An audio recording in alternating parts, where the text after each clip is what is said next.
Minors are trafficked, silenced and abused by powerful men. Our approach should be victim-centric reforms. Unfortunately, we don't see these issues from the standpoint of the victims. It's abuse of silence. Sir, you know that 70-80% of the harassment cases, it's not been spelled out of fear. There should be proper awareness given to the children and the parents and the stakeholders, including the teachers and other social leaders. The government of India, Naddaji, I want your attention. You had promised that each district you will grant 10 lakh rupees for this purpose. For so many years it is pending with your ministry. If you are committed to this cause of protecting the children, protecting the victims, rehabilitating the victims, before conclusion of this debate, you will stand up and say that we are clearing 1.4 crore, which the Kerala government deserve. Sir, I compliment Fawzia Kanji for bringing this very important bill. And let me just admire her, because she has been one person who has been steadfastly taking up issues, genuine issues, that needs addressal and also redressal. Sir, as you rightly know, POSO Act was path-breaking in 2012. But after that, there were a couple of amendments.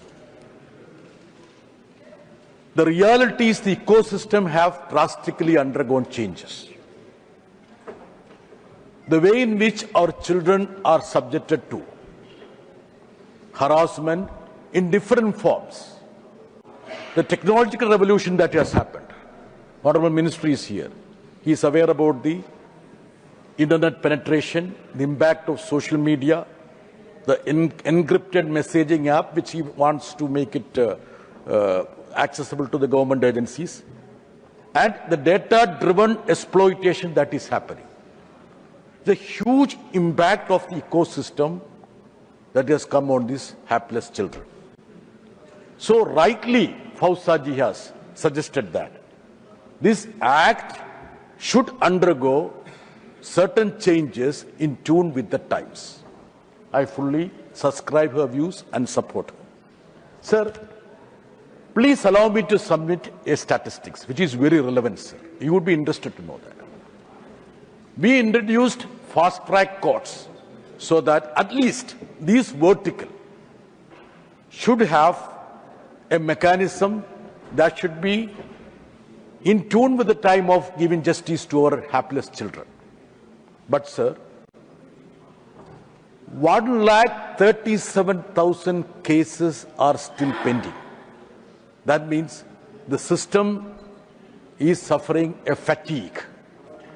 Who is responsible? I would say that. The procedural wrangles, lack of coordination, lack of trained person. And sir, this is very important. Our approach should be victim-centric reforms, sir.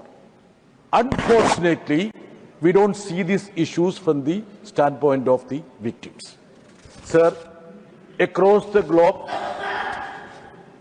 Epstein files are being discussed. Epstein files. You know the importance of Jeffrey Epstein files, which is rocking US politics. It simply means that minors are trafficked, silenced and abused by powerful men for years together. The Epstein files in the US has created a ruckus. And you know who are all mentioned there.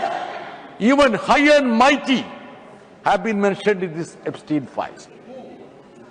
You know, sir, Jairamji wants to know those persons who have been mentioned in Epstein files, which I don't want to give, because at least my friend Trump is involved. You look at me. You look at me and speak. You got only 5 minutes.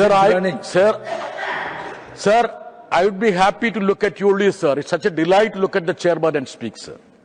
Sir, now there are other issues also. Now you know that Kerala has been the first state in the country to launch the Nirbhaya policy for the care and protection of women and children in distress. Kerala is rehabilitating POSO survivors by using, so this is very important, 100% of its funds, and for this purpose, Kerala government has allocated 12 crores each for the last 2 years. The government of India, Naddaji, I want your attention. You had promised that each district you will grant 10 lakh rupees for this purpose. We have sent in our proposal for 1.4 crore, 10 lakh is each district. For so many years it is pending with your ministry. If you are committed to this cause of protecting the children, protecting the victims, rehabilitating the victims, before conclusion of this debate, you will stand up and say that we are clearing 1.4 crore, which the Kerala government deserve. I am expecting a reply from Honorable Naddaji. Sir, I am very happy that the members across the political spectrum are very sensitive to the issues. For example, J.B. Mehtaji, today, my friend, esteemed colleague from Kerala, today introduced a bill, Sexual Harassment of Women Prevention Bill. Contextually correct, sir. She has been mum in Kerala. She is very vocal in the Parliament House. Her own colleagues are under cloud there in Kerala, which is creating a mayhem in Kerala politics.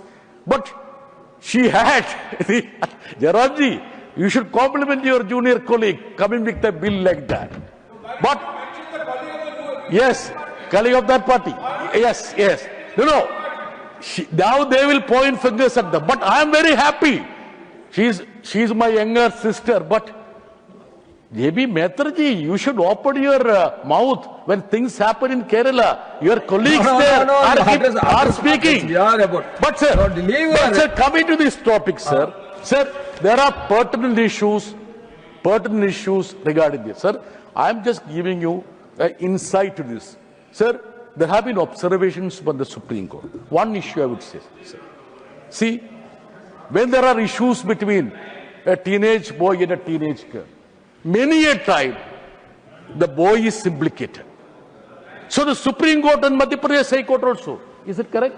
The court also said that you need to view it differently if the boy is not mature. Madhya Pradesh High Court, in case of Rahul Chandel versus State, urged the sender to reduce the age of consent to 16 years in order to address the injustice going on with adolescent boys who enter into consensual sexual relationship. The Supreme Court also said about it. I remember former Chief Justice Chandrachud, he said that age of consent under POSO, which is at present 18 years, poses difficult questions for judges dealing with such cases, and the growing concern surrounding this issue needs to be considered by the legislature, sir. So I feel that Fauziaji has put across this thing. I don't know how we have to deal with it. The government has to come forward. The minister is erudite and enlightened. He should guide this August House as to how to tread on this point, sir. Now, sir, the most important, it's abuse of silence, sir. Sir, you know that 70-80% of the harassment cases, it's not been spelled out of fear. The children are mum. And the system doesn't want the children to speak out. That is more important, sir. In the schools, starting from the schools, see hostels, coaching centers, religious institutions, sports academy. You look at this 360 spectrum where the children move. 70-80% of the cases, the children doesn't come forward. Children do not come forward and give the information, sir. The moment the children come forward, there are procedural issues. Even the parent side, sir, I will say that. There is a taboo that is surrounding the abuse of children. Even the parents at home, many a time, the relatives would be the culprits in such harassments, such abuse. So what happened is that the silence starts at home. How are you going to deal with it, sir? Sir, I would suggest that Honorable Minister should listen to me. There should be proper awareness given to the children and the parents and the stakeholders, including the teachers and other social leaders. So, in the syllabus also, we can make certain changes like that, because the children, many a time, they don't know whether it is abuse or not. They may not be in tune with the reality. They will know only after growing up, sir. So there are many instances when these people speak out after attaining a certain level of age, because then only they say that what we were subjected to when we were children, kids, going to relatives' house was a harassment, was an abuse. They realize that, sir. Sir, I would recommend that as part of our syllabus, school syllabi, we need to make sure that a proper awareness should be imparted to the children. Sir, please don't look at the watch. I'm making pertinent points. This is a private member's business, sir. There is flexibility and liberty, sir. Now, sir, what I'm trying to say is that, see, protecting our children from abuse is a noble cause, because we are protecting the future citizens of this country. Think about the trauma that is being inflicted on these children, sir. Sir, many a time, brilliant children, they come silently to the home. They will not divulge what has happened to them in the school or the coaching centers. And the talents, precious talents, we lose, sir. And the number of harassments and abuses, nobody has an idea about it. The experts make it a point saying that 70-80% go underreported, sir. And the police system also, sir, the judicial system also, we need to sensitize them, sir. And moreover, we have to bring in trained activists into this arena. That is very important. Sir, who are dealing with this, sir? The ordinary police station may not be in a position to deal with it, sir. Those people who are trained, like the teachers who are trained for, say, special, differently able children, we need to have specially trained workforce to deal with such a system, sir.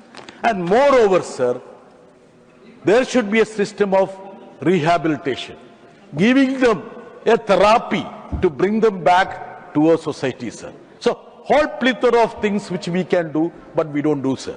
Sir, there are certain provisions which have become obsolete, as I told, because of the ecosystem that is evolving.